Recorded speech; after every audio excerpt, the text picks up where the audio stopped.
Number 10th. Question number 10. Prove that the angle between two tangents drawn from an external point to a circle is supplementary to the angle subtended by the line segment joining the point of contact at the center. Okay तो question number 10th जहाँ तक मुझे समझ में आ रहा है ऐसा कुछ फिगर हमें वापस बनाना पड़ेगा। ये सेंटर देखो ये 90 है, पॉइंट ऑफ कांटेक्ट से बताया था। थोड़ा फिगर ख़राब बन जाए तो उसको नोट, ये 90 है, ध्यान रखना। पॉइंट ऑफ कांटेक्ट से मुझे ये ए पी बी और ए ओ बी को है ना 180 प्रूव करना है। तो क्वेश्चन होता हुआ ही दिख रहा है। टू प्रूव मुझे क्या करना है, angle A P B plus angle A O B को 180 डिग्री प्रूव करना है। तो देखो ये 90 है from theorem 10.1। Angle O A P equal to 90 equal to angle O B P, है ना, बताया था। अब ये क्वाड्रिलेटरल है। ऐसा क्वेश्चन आज हम दूसरी तीसरी बार कर रहे हैं। क्वाड्रिलेटरल है, ओ ए पी बी, इनका सम हमें पता है 360 होता है। तो देखो angle A P B plus angle A O B plus 90 तो angle A P B plus angle A O B is equal to 360 minus 180। आप देखोगे कि ये 180 आ गया, हैंस प्रूव्ड।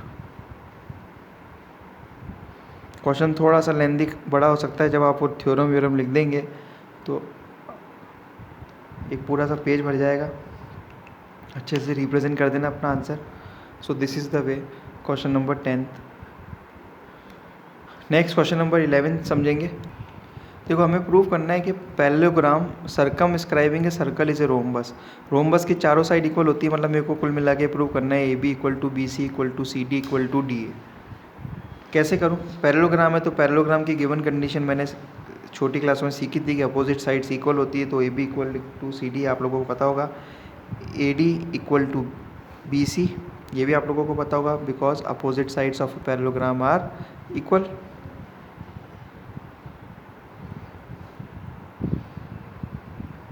देखो इस ज्योमेट्री के वीडियोस डिलीट मत करना, इनको सेव कर लेना।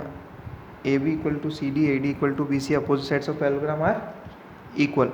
अब मैंने आप लोगों को पहले एक क्वेश्चन में कराया था length of tangent drawn from external point to a circle are equal.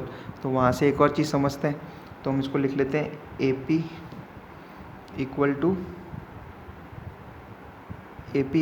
A S, B P equal to B Q, C R equal to C Q and D R equal to D S. सबको join कर अगर मैं करता हूँ, सबको join करके लिखता हूँ, तो देखो A B plus C D बन जाएगा A D plus B C by adding all 1 2 3 4 by adding, है ना। अब देखो मैंने ए बी और सी डी इक्वल बताए थे, तो ये 2AB हो जाएगा देखो इन कंडीशन से। और ऐसे ही A D plus B C equal हो गए तो ये क्या हो जाएगा, 2BC हो जाएगा। तो देखो A B equal to B C भी हो गया,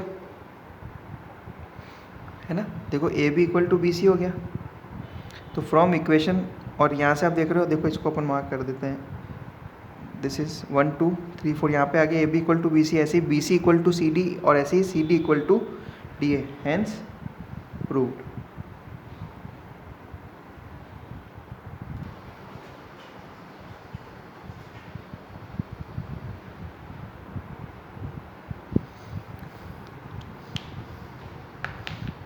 नेक्स्ट क्वेश्चन नंबर 12। देखो मैंने आप लोगों को क्वेश्चन नंबर 12 प्रोसीड कर रहे हैं। हमें लेंथ ऑफ साइड्स निकालनी है, तो ये दे रखा है बस। तो हमें थ्योरम पता है F C equal to C D, ये 6 है तो देखो ये भी 6 हो जाएगा। Length of tangent drawn from external point to a circle are equal. ऐसे ही B D equal to B E, ये 8 हो जाएगा। Length of tangent drawn from external point to a circle are equal, है ना। Length of tangent drawn from external point to a circle are equal. अब इन दोनों में कोई रिलेशन नहीं है, तो ये एक्स है तो ये भी एक्स है, क्योंकि length of tangent drawn from external point to a circle, तो A F equal to A equal to X. यहाँ हीरोन्स फॉर्मूला भी लगेगा और एरिया ऑफ ट्राइंगल का एक फॉर्मूला है वो भी लगेगा, हाफ बेस इंटू हाइट। कैसे? देखो, अगर मैं area of triangle A B C देखूँ,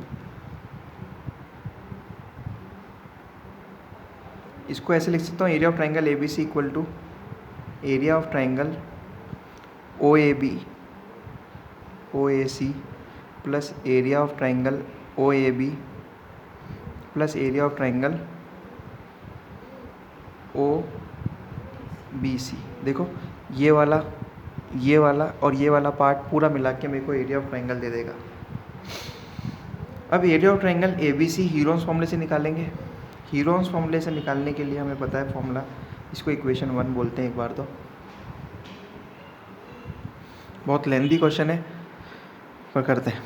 एरिया ऑफ ट्राइंगल देखो, पहले या तो इसको सॉल्व कर लेते हैं, इसको ऐसे रहने देते हैं, area of triangle A B C. पहले इसको सिंप्लीफाई कर लेते हैं, half of base into height. Base तो रेडियस है, रेडियस कितनी दे रखी है देखो यहाँ पे, रेडियस देखो यहाँ पे 4 दे रखी है शायद, तो देखो 4, और ये लेंथ कितनी हो गई 6 plus x, half of base into height. ऐसे ही ये दे रखा है हाफ, 4 तो कॉमन हर समय रहेगा, half of base into height, तो ये 8 प्लस एक्स हो जाएगा। और ऐसे ही half plus half of base into height, तो ये 8 इंटू 4, सॉरी 14 इंटू 4, 8 और 6 14 इंटू 4। ठीक है, area of triangle half of base into height, half of base into height, half of base into height. मैं हाफ और 4 कॉमन ले लेता हूँ, इधर सेम चलने देते हैं। हाफ और 4 अगर मैं कॉमन ले लेता हूँ तो अंदर बचता है 6 plus x plus 8 plus x plus 7, sorry 7 भी नहीं रहेगा, 14 रहेगा। ये 2 हो गया। देखो 8 और 6 14, 14 14 28, 28 plus 2x, 2 of 28 plus 2x। तो यहाँ से 2 कॉमन ले लूँ तो 4 ऑफ 14 प्लस x, है ना। ये इक्वेशन ए हो गई। 56 plus 4x, 56 plus 4x, right.